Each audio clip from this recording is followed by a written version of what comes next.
ঘন কুয়াশায় নিয়ন্ত্রণ হারিয়ে গাছের সঙ্গে বাসের ধাক্কা। সাতক্ষীরায় ভয়াবহ সড়ক দুর্ঘটনায় আহত হয়েছেন কমপক্ষে ২০ জন। পুলিশ বলছে অতিরিক্ত গতি দুর্ঘটনার কারণ। এই মুহূর্তে সাতক্ষীরা সার্কিট হাউস এলাকার ঘটনাস্থলে আছেন সহকর্মী মমতাজ আহমেদ বাপি। সরাসরি যাচ্ছি তার কাছে।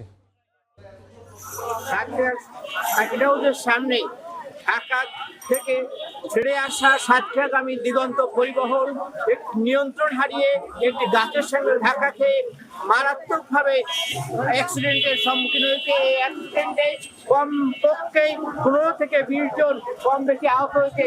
আহতদেরকে সাতক্ষীরা সদর হাসপাতাল এবং সাতক্ষীরা মেডিকেল কলেজ হাসপাতালে প্রথম অবস্থায় ভর্তি করা হয়। পরবর্তীতে আশঙ্কাজনক অবস্থায় সাতক্ষীরা মেডিকেল কলেজ থেকে ৪ জনকে খুলনা মেডিকেল কলেজে স্থানান্তর করা হয়েছে। একই সাথে একজনের অবস্থা খুবই আশঙ্কাজনক অবস্থায় তাকে ঢাকা মেডিকেল কলেজে স্থানান্তর করা হয়েছে বলে হসপিটাল কর্তৃপক্ষ আমাদেরকে জানিয়েছে। আজ ভোর 4:30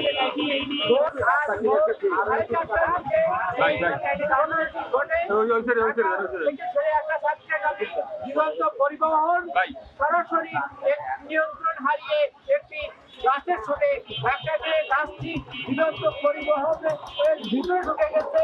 আমরা সেই দৃশ্যটি আপনাদেরকে দেখাচ্ছি। এখানে লোকালয় আমরা সেই ভিড়ের মধ্যে পুলিশ রোড নিয়ন্ত্রণে কাজ করছে।